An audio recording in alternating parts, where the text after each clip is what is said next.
वेगळ्या दुनियेत होतो. पण कवितेनं बोट घट्ट पकडलेलं होतं कुठेतरी. म्हणजे शाळेत असल्यापासून कविता सुचायच्या आणि लेखन हे सुरू होतं. म्हणजे त्या वेळेला पण यांना कधी कधी कविता म्हणजे विशाल इथे हॉस्टेलला राहायचा आणि हॉस्टेलमध्ये आम्ही त्यांच्या रूम मध्ये पडलेलो असायचो आणि कविता वाचन आणि नाईट्स काय ऑब्झर्वेशन वगैरे असं आमचं मराठी भाषा दिवस आणि विज्ञान दिन सुद्धा आहे, म्हणजे सायन्स डे सुद्धा आहे. तर तुम्हाला काय ऐकावं? आणि मराठी भाषा दिन जो आपण साजरा करतो तो कविवर्य कुसुमाग्रज यांच्या जन्मदिनाचं औचित्य म्हणून आपण तो साजरा करतो. त्यामुळे मी सुरुवात त्यांच्या एका कवितेनं करणार आहे. तुम्ही पाठीवर हात ठेवून फक्त लढ म्हणा ही कविता अनेकदा ऐकली असेल, पण आता तुमच्या वयासाठी प्रेमाची कविता म्हटली पाहिजे असं मला वाटतं. कारण आपण विज्ञानाच्या जगात जरी राहत असलो तरी आपल्याला एक मायेचा ओलावा नेहमीच राहतो.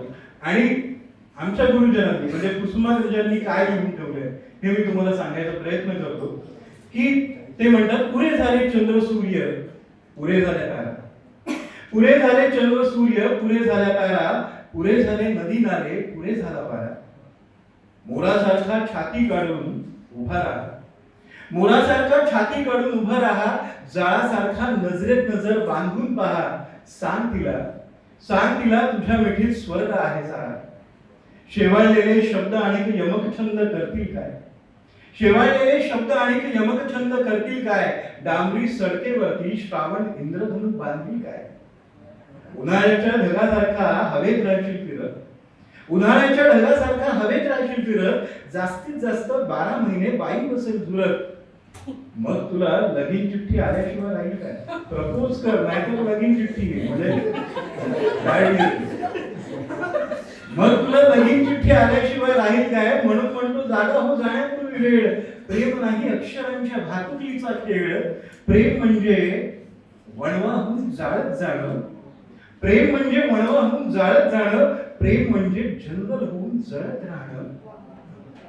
प्रेम कर भिल्लासारखं बाणावरती खोचलेलं, प्रेम कर भिल्लासारखं बाणावरती खोचलेलं.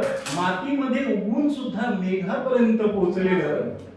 शब्दांच्या धुक्यामध्ये अडकू नकोस, शब्दांच्या या धुक्यामध्ये अडकू नकोस. बुरजावरती झेंड्यासारखा पडकू नकोस. उधळून दे तुफान सगळं काळजामध्ये साचलेलं, उधळून दे तुफान सगळं काळजामध्ये साचलेलं. प्रेम कर भिल्लासारखं बाणावरती खोचलेलं. मातीमध्ये उगवून सुद्धा मेघापर्यंत पोहोचलेलं, मेघापर्यंत.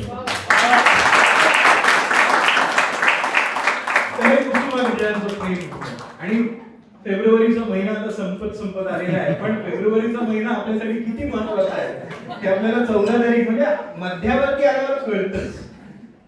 आणि आता म्हणजे प्रेमाची जी आपली भाषा आहे ना, लँग्वेज जी आहे ती आता किती बदलली आहे.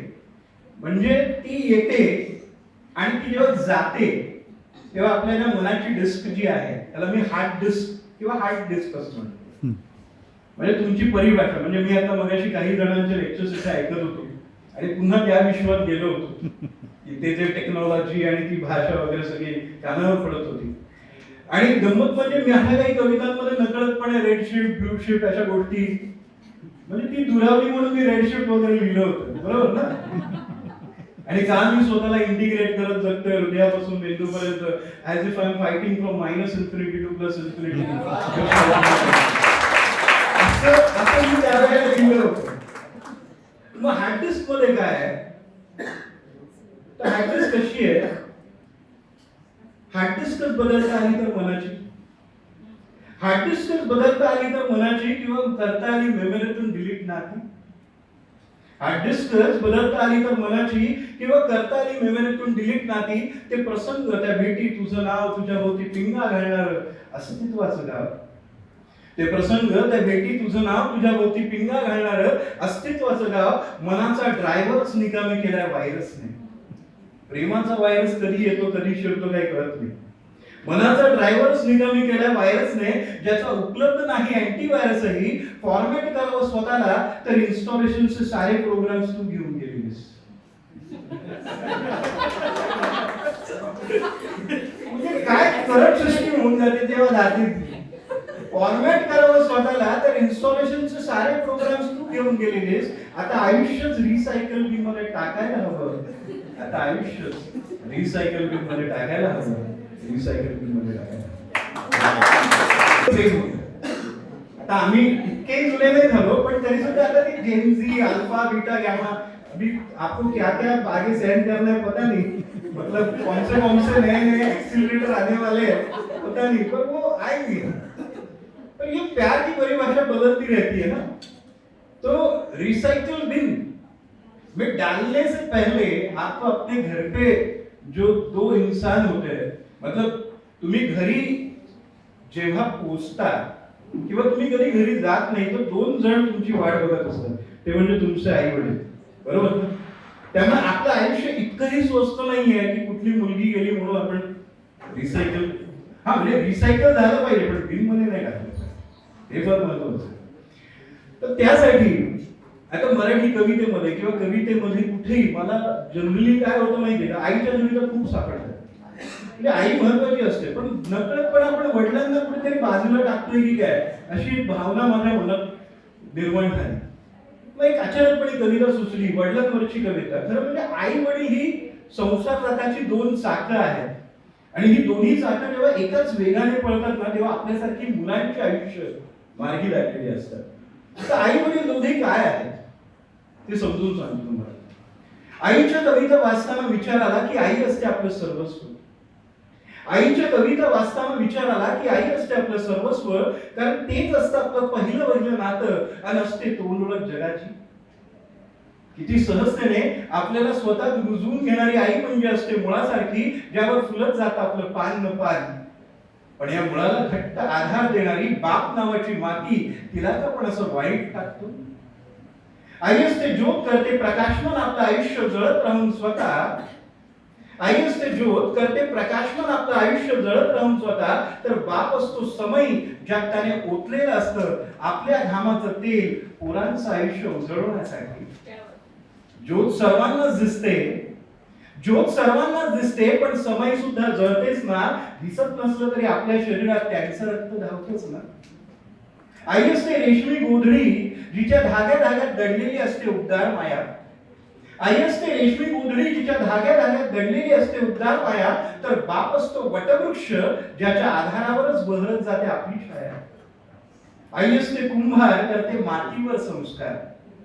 आई असते कुंभार, करते मातीवर संस्कार. तर बाप असतो चाक, ज्याच्या फिरण्यानेच मिळतो आकार. आई असते चंदनासारखी, तर बाप असतो सहाणेसारखा, ज्यावर चंदन उगाळलं जातं. जर सहाण नसेल ना तर चंदन उगाळणार नाही कशावर. तर बापही महत्वाचा आहे बघा. आई असते चंदनासारखी, तर बाप असतो सहाणेसारखा, जे उगाळतात आपापली आयुष्य मुलांची स्वप्न सुगंधी करण्यासाठी. चंदनाचं झिजणं सर्वांनाच दिसतं, चंदनाचं झिजणं सर्वांनाच दिसतं, पण सहाण सुद्धा आतल्यात झिजतेच ना. पण सहाण सुद्धा आतल्यात झिजतेच ना.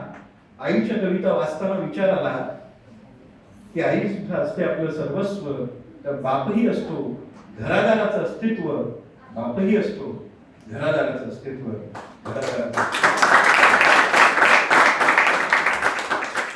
खरं तर मुंबई विद्यापीठात येण्याचं आणखीन एक कारण म्हणजे इतकी सुंदर झाडं इथे दिसतात ना. म्हणजे अजूनही तो रस्ता तसाच आहे, तो बस स्टॉप तिकडेच आहे, ते कॅन्टीनही तिथेच आहे, ती झाडं अजूनही तशीच आहेत. म्हणजे हे सुखावणारी गोष्ट आहे. पण मुंबईच्या जरा बाहेर, म्हणजे या विद्यापीठाच्या बाहेर पाऊल ठेवल्यानंतर इतकं सगळं सिमेंट कॉन्क्रीट आणि दिसायला लागतं ना. म्हणजे काल बरोबर मी पेपरमध्ये बातमी वाचली की पुण्याच्या हवेत शेवटचं झाड आहे. एक म्हणजे पूर्ण पृथ्वीवरती एकमेव झाड आता शिल्लक आहे. तर त्यावरती कसं काय पाहणार, म्हणून झाडांची फोटोबायोग्राफी नावाची कविता सुचली.